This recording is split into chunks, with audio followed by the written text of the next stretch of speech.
All right, I'm back. I'm working on the 462 real quick. I'm getting ready to hone the cylinder out. Sadly, I won't be able to show that. My camera holder is my vise, and I tend to use my vise to hold the cylinder while I hone it. I'm looking at this right here on the intake. Let me see if I can show you this. See how there's a line right there? And it looks like that was pulled out or something. And then the same right there. All right, so I think I'm gonna have to get a new intake boot. You can see there's a channel all the way around the intake that's supposed to correspond with this. And what I'm seeing, if I can make it show on camera, see how there's a raised rib right there all the way around?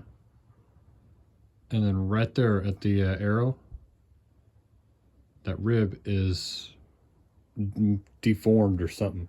What looks like happened is somebody had it pinched and they pulled back on it hard, and then I think they shifted the intake boot. That's a possibility. I'll see if I can find another intake boot. That shouldn't be too bad an issue. All right, so what I'm going to show you here in a short bit. Let me grab my light real quick. Let's see if I can.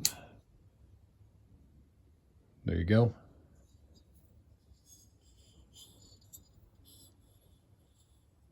I'm going to put a crosshatch in, that is what it's called. So I'm going to hone the cylinder, and then I'm going to clean it thoroughly with brake cleaner. Flush out all the ports, keep it tidy, and then I'll come back and show you how to put the cylinder on the crankcase. I've got the rings in. I didn't bring them out with me, unfortunately, but I got a brand new set of caber rings for this. Caber rings are made in Italy. They're very good rings. I've had good luck out of them. I would say they're the closest thing to OEM rings that you can get without going OEM. All right, I'll be back here in a little bit.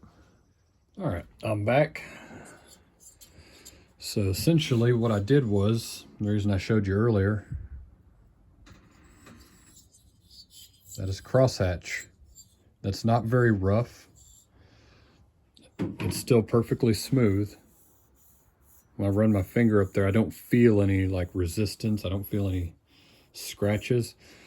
But you take a ball hone, like one of these right here, and what I normally do is I'll use like low speed on the drill, and I'll go maybe basically three actions in and out, reverse it, do 3 in and out the other way, and then after that, I rinse it thoroughly with the WD-40 again. Always rinse the cylinder with WD-40 before I stick the ball hone in, and then after, and see if I need to do more, see if I need to do less. Now what I'm going to do is I'm going to try and scrub the sides of this off a little bit. I'm going to clean it thoroughly with brake cleaner on the inside. I may end up having to take this thing inside and scrub it out in a bucket. I don't know yet, we'll see. But other than that, when I come back, we're going to put the cylinder on the crankcase. In the meantime, probably between, I was going to do a video today on putting the handle on, but finding that issue with the intake, I'm going to see how quickly I can get an intake for this, because I really don't want to risk that. To me, that looks like an air leak just waiting to happen, and I think that's probably... Yeah, you can even see, I didn't do that. I backed this screw all the way out and then pulled it off. This band will still work, but that indicates to me that the band is actually slightly bent. It's slightly tweaked. What you can do is you can take and just pull it back to square with your fingers. I'm not going to try and do it on camera. But it tells me that I need a new intake boot so that I don't have an air leak. This thing did have a little bit of an idling issue, so what was probably happening was, this thing isn't like a 500i. It's not fuel injected, but it is the what is it, the M-Tronics. Yeah, the M-tronics. They were probably trying to adjust or compensate for an air leak, and that's why we were having idling issues. I figured I would find something like that in here. I thought, honestly, for myself, it was going to be in the crankcase because of that busted crankcase. Overall, though, like I said, next time you see me, we'll be dropping this down on top of the crankcase. We'll see you shortly. All right, everybody, I'm back. Had to do a little bit of work around the property, but the cylinder is now dry. I've got a good crosshatch in there. Honestly, I didn't go super hard. I don't like going too hard with the hone on these because I feel like in some ways it does increase the size of your cylinder if you do it for too long. So honestly, I just give it a light brushing with the ball hone. That way I don't alter the diameter of the bore. So the way I like to do this, a lot of times, I'm going to do the front one and then I might edit out the back one because it looks like it's going to be a chore. You just take a razor blade. Boom, that right there.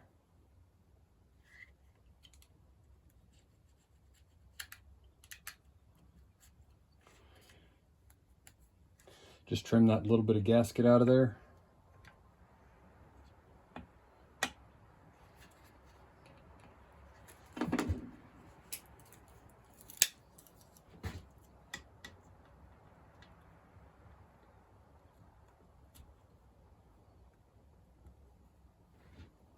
All right, there we go.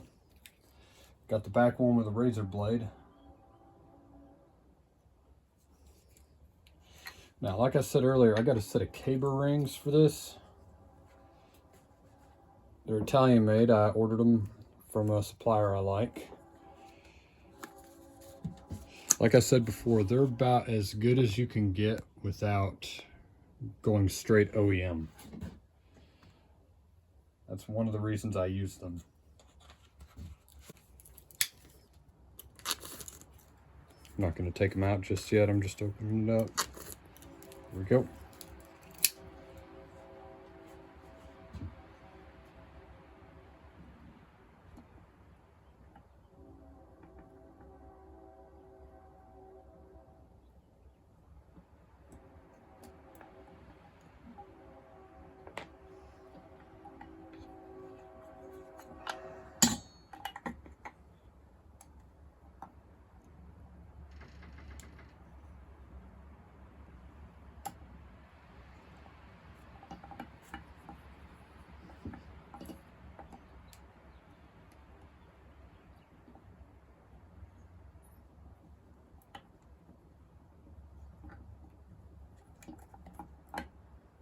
There we go.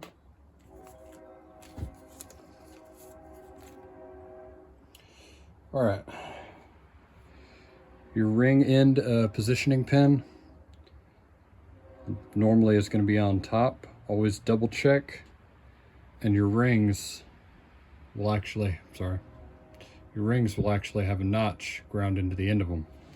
You need to make sure you orient that with your pin. So if the pin goes in on top of the ring groove, you need to have your notch facing the top of the ring groove. If it's to the bottom, make it go to the bottom. Always double check. It sucks to fight one on there, which they're not that hard, but it sucks to get one on there, realize that you put the ring on upside down, and then you have to take it back off without snapping a ring and flip it over. And if you're really lucky, like I was, since you've probably guessed, I'm recollecting on it a little bit.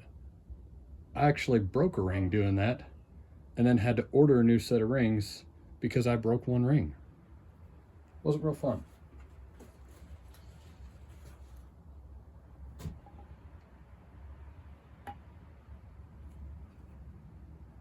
All right, I'm running my finger over that and I'm not actually super happy with it, so I'm gonna wrestle with this for a couple more seconds. Be back in a minute.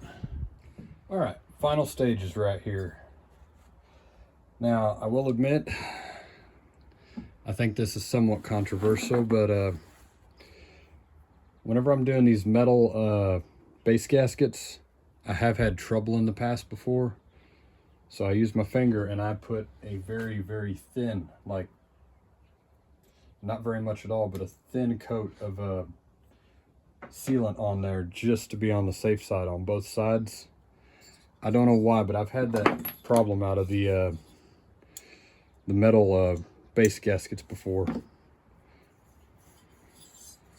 All right. Again, this is 2-stroke motor oil. Nothing crazy. I'm putting just a little bit in there. All right.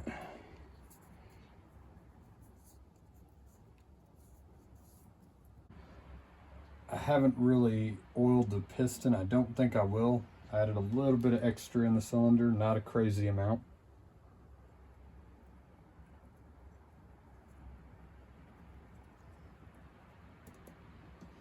Okay, I'm checking all the way around. The rings are all the way in.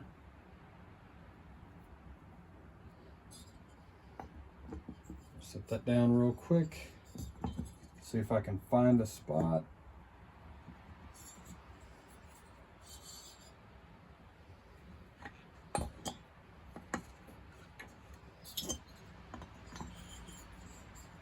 Alright, I'm still holding good pressure on the ring compressor, and it didn't want to go.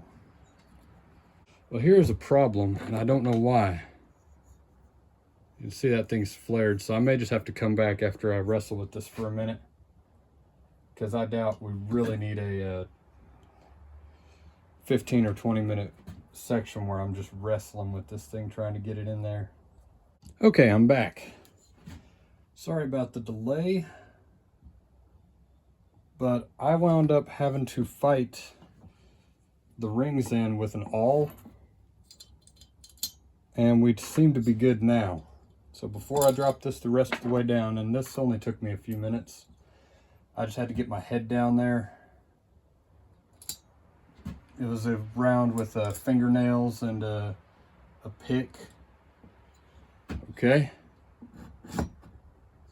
All right. All right.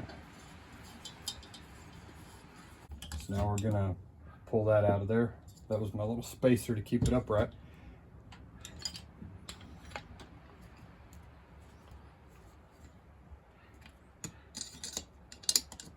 I normally go in a cross pattern myself. That's just me. Right there. And last one, back left. All right. So that's everything on the bottom end. So what I'm probably going to do here in a little bit, I'm going to sit down and I'm going to order a new intake boot, because after all that stress we went through to do the bearings, seals, new rings, I really don't want to risk that, and that is a pretty gnarly little pinch right there. So I'm fairly certain it would suck air out of that, and it's really not worth the headache. But I'll probably be back here before too long. I've got some more work I can do on my 500i, and I also have my 460 clone that I'm going to be working on a little bit. I think I need to get online and order a tool for that. But we'll hit you back up later. Take it easy. Bye.